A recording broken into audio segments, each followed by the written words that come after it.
Ikaze ku muyoboro Iwacu Connect, urubuga duhuriraho tukabahugura, tukungurana inama, ibitekerezo, ubumenyi ndetse n'ubumenyingiro ku ikoranabuhanga, ubuhinzi, ubworozi n'ubuzima busanzwe byadufasha mu kubaka ejo hazaza heza. Tubahuza n'ingeri zitandukanye z'abikorera, amasoko n'ibindi bigo bitandukanye.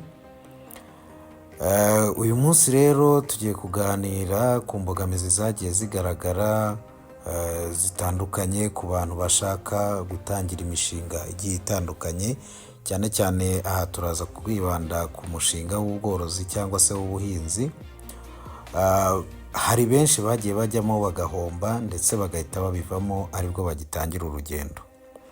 Uyu muyoboro Iwacu Connect uzagufasha kubanza kumenya neza umushinga ugiye gutangira byimbitse, kuko hari igihe umuntu asura nk'umworozi cyangwa se agasura umuhinzi runaka uri mu mushinga utandukanye, mu mishinga igiye itandukanye, agataha yishimye byatari akavuga ati nanjye mfite amafaranga ngiye guhita mbijyamo, agahita abijyamo kandi nta bumenyi bw'ibanze afite kuri uwo mushinga, waba ari uw'ubworozi cyangwa se n'uw'ubuhinzi bw'igihingwa runaka, yewe n'abazamufasha kuwushyira mu bikorwa, ubwo ndavuga wenda abakozi, ugasanga nabo nta bumenyi babifiteho, ugasanga niba ari ubworozi ngo nzashaka umushumba, ariko ugasanga uwo mushumba nawe nta bumenyi afite kuri ayo matungo.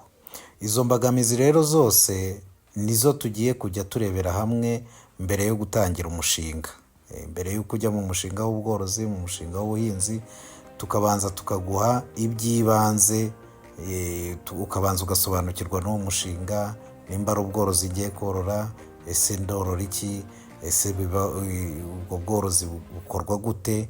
Ibyo ni byo tuzabafasha gusobanukirwa, tukabasobanurira intambwe ku ntambwe, hanyuma tukanabafasha no gutangira umushinga ndetse no kuwunoza neza.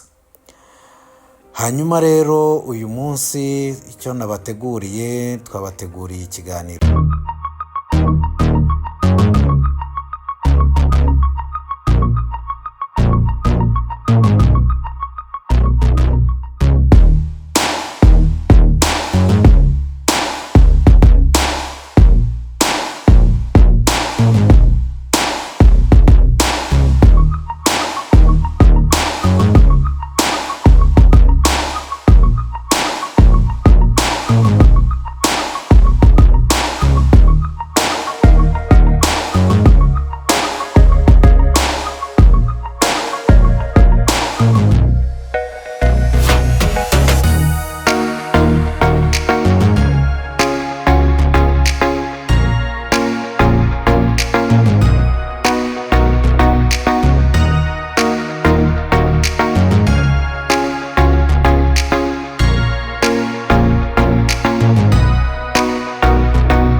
ese ni iki cy'akarusho nakora kugira ngo ubworozi bwanjye butere imbere kandi ntibuzagire imbogamizi buhura nabwo zikomeye.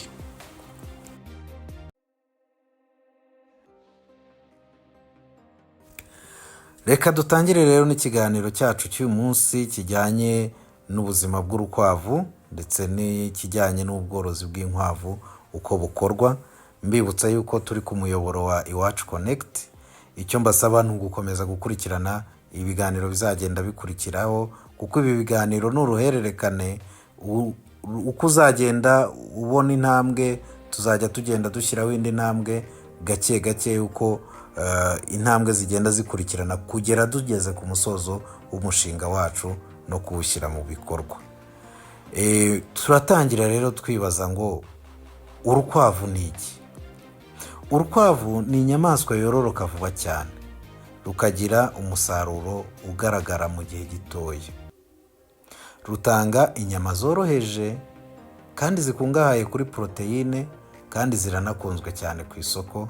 Ngira ngo amasoko menshi mu turere tugiye dutandukanye ndetse n'imirenge, ahantu hose habera isoko, akenshi mukunda kubona yuko haba hari inkwavu zigiye zitandukanye.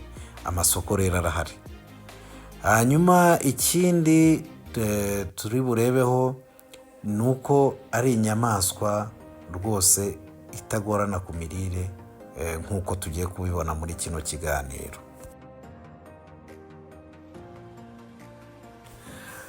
Dore rero bimwe mu bintu by'ibanze ugomba kumenya. Ni ibintu bitatu by'ibanze ugomba kumenya mbere yo gutangira umushinga. Icya mbere, nk'uko nahoze mbibabwira, ni ubumenyi bw'ibanze kuri uwo mushinga ugiye gukora. Niba ari ubworozi bw'inkwavu turiho kuvugaho uyu munsi, ni uko abantu benshi mbere yo gutangira umushinga bakagombye kubanza kugira ubumenyi bw'ibanze. Ese urwo rukwavu rubaho gute?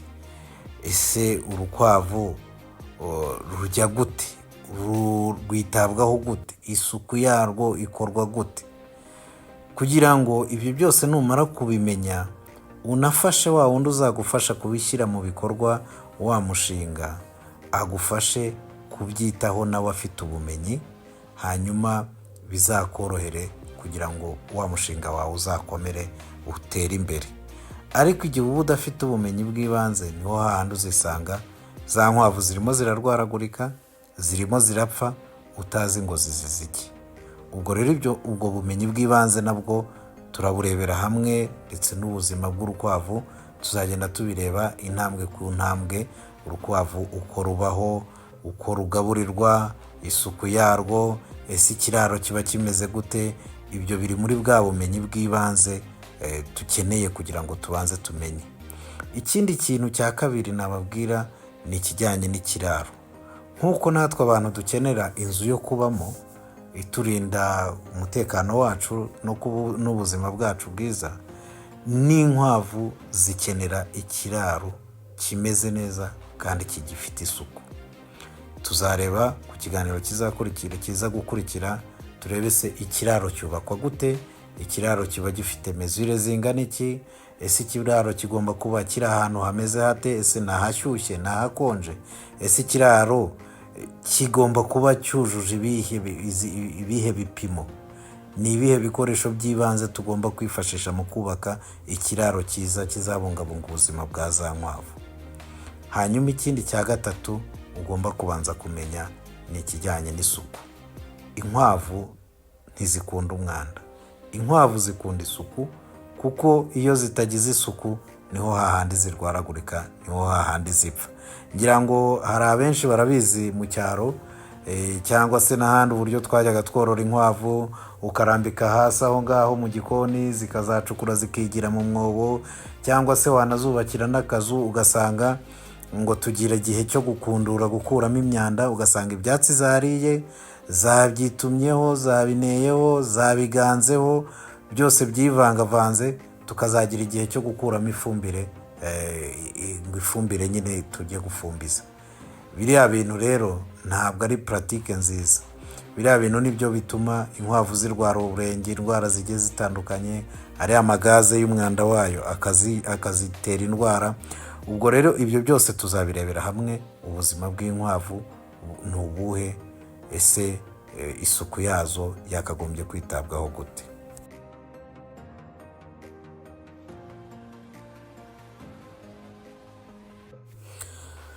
Tumaze gusobanukirwa rero n'urukwavu icyo ari cyo, tumaze gusobanukirwa rubona icyo ari cyo muri rusange. Reka turebe rero impamvu nyamukuru nibura 5 uzakagombye gutuma ukora umushinga w'inkwavu. Impamvu ya mbere ni uko inkwavu ni umushinga ushobora gutangiza igishoro gito gishoboka. Nimvuga igishoro gito gishoboka, wumve yuko ushobora gutangira ku nkwavu 3 zikagira aho zikuvana zikagira n'aho zikugeza mu gihe gito gishoboka. Nk'uko twabivuze, urukwavu rutanga umusaruro mu gihe cyihuse. Ni ukuvuga ngo nimba utangiranye inkwavu 3 ni amafaranga makeya ugereranyije n'inka cyangwa se igishoro ku ngurube cyangwa se igishoro ku nkoko. Inkwavu rero ziri muri bimwe mu mishinga ushobora gutangiza igishoro gito gishoboka ku bushobozi waba wabonye, yaba ari amafaranga wakuye mu itsinda, yaba ari amafaranga wagujije 20,000, 30,000, ukaba watangira umushinga kandi mu gihe gitoya gishoboka ukaba wagaruza ya mafaranga yawe waba waragujije cyangwa se akaba yatangiye no kukubyarira inyungu. Ikindi cya kabiri kigomba gutuma utangira uyu mushinga ni uko zitanga umusaruro wihuse. Nk'uko nigeze kubivuga hariya kare ruguru, ni uko inkwavu zororoka vuba cyane. Ni ukuvuga mu mezi 3 cyangwa 4 ziba zimaze gutanga abana. Ibi bishatse kuvuga iki? Bishatse kuvuga yuko urukwavu rugeze ku mezi 6 ruba rushobora kuba rwakwima cyangwa se rwashyirwa ku isekurume, hanyuma rugahaka iminsi hagati ya 28 n'iminsi 30. Ntirurenze iminsi 30 rwose ruba rwaguhaye umusaruro. Rutangira rero gucukiriza hagati y'iminsi nibura 50 n'iminsi 60. Ubwo ni hagati y'ukwezi n'igice n'amezi 2 ushobora gucutsa babana. Ubwo urumva nimba bamaze amezi 2 ukabarera andi mezi 3 4 ukahita uyashyira ku imfizi ku isekurume, hanyuma nayo agatangira gutanga umusaruro. Nibura urukwavu rumwe rushobora kubyara inshuro 5 mu gihe cy'umwaka. Murumva ko rero ni imibare yoroshye kuba mwayibara namwe. Nimba uguze inkwavu 3, urukwavu rumwe rukaba rwaguha abana hagati y'8 na 12. Icyororo cyiza ubu gitanga hagati y'abana 8 na 12. Ariko bitavuze ko hari n'izijya munsi bitewe n'ubwoko bw'izo nkwavu. Niyo mpamvu tuzagenda tubibona. Mbere yo gutangira umushinga ugomba guhitamo icyororo kizagufasha kwagura umushinga wawe n'ibikorwa byawe mu gihe gitoya gishoboka. Ibyo nabyo tuzabibafashamo. Iwacu Connect nicyo tubereye hano kugira ngo tubafashe, tubahuze n'aborozi batanga icyororo. Natwe ubwacu turazoroye, dushobora kubaha icyororo. Tubahuze n'abavuzi b'inkwavu igihe bashobora kuba zagize ikibazo zarwaye, ndetse tunabahuze n'isoko igihe waba wagize umusaruro ufatika. Hanyuma ikindi cya 3 cyakagombye gutuma utangira uno mushinga ni ikijyanye n'isoko. Inyama z'inkwavu zifite agaciro ku isoko riri hanze aha ngaha. Ikindi, isoko rwose riragutse, haba mu maresitora, haba mu mahoteli, haba mu tubari, haba mu masoko atandukanye, mu alimentation, mu masupermarket. Inkwavu ni inyama ziribwa cyane rwose hanze aha ngaha. Ntabwo waba wazibonye ngo uzabure isoko ryazo rwose.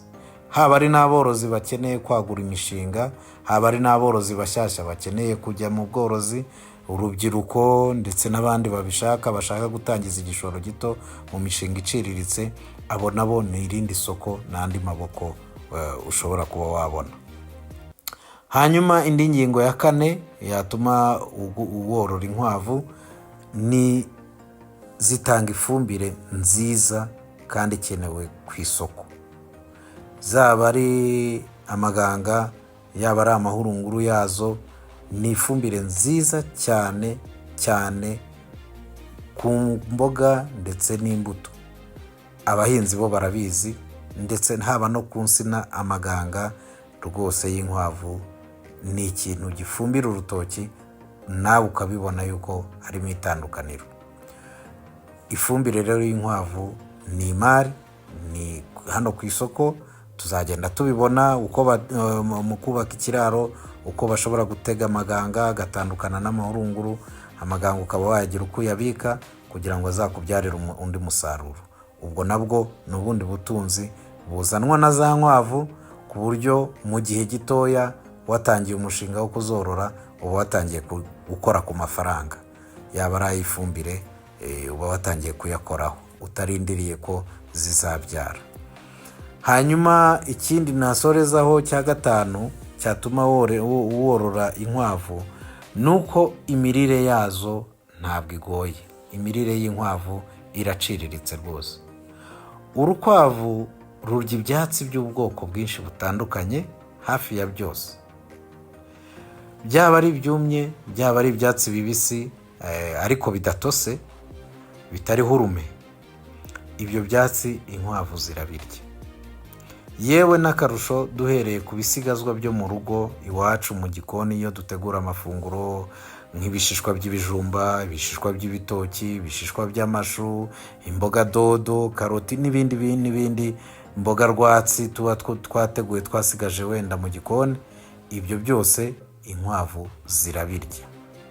Aho kugira ngo ujye kubimena hanze, ahubwo wabikoresha nanone mu kugaburira amatungo wifitiye iwawe.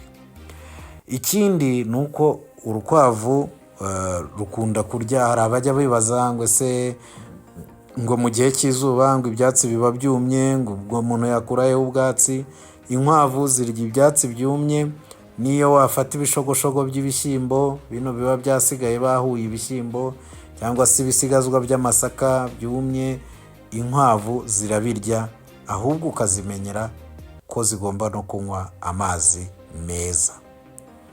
Muri rusange rero hari n'ibiryo byo mu nganda nabyo byatangiye kuza by'inyunganiramirire, ariko ibyatsi rwose ku matungo y'ubworozi bw'inkwavu ni ikintu kitabura. Ni ubwatsi buriho burahagije, nawe ubwawe wabwikorera mu rugo, nawe ubwawe wabwihingira. Ubwo rero ni ukuvuga ngo ubworozi bw'inkwavu ni ubworozi buciriritse ku kigero cyose gishoboka, tutibagiwe yuko bunororerwa ahantu hatoya hashoboka. Tuzagenda tubireba nidusura ibiraro bigiye bitandukanye, tuzagenda tubireba uko tuzagenda twiga nuko umuntu yakubaka ikiraro cyiza cyo kororeramo inkwavu.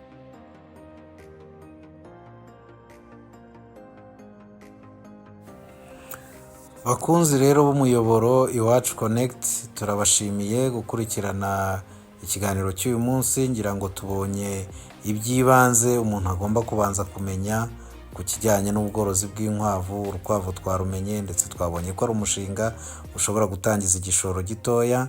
Ndabararikira rero gukora like na share, mukabisangiza abandi bifuza kuba batangira uno mushinga, ndetse n'abo twatangirana urugendo mu bworozi bw'inkwavu.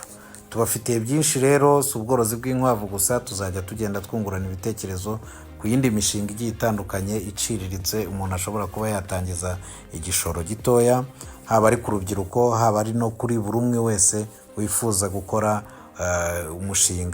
gutangira umushinga uciriritse kandi ushobora kumugeza ku kintu gikomeye.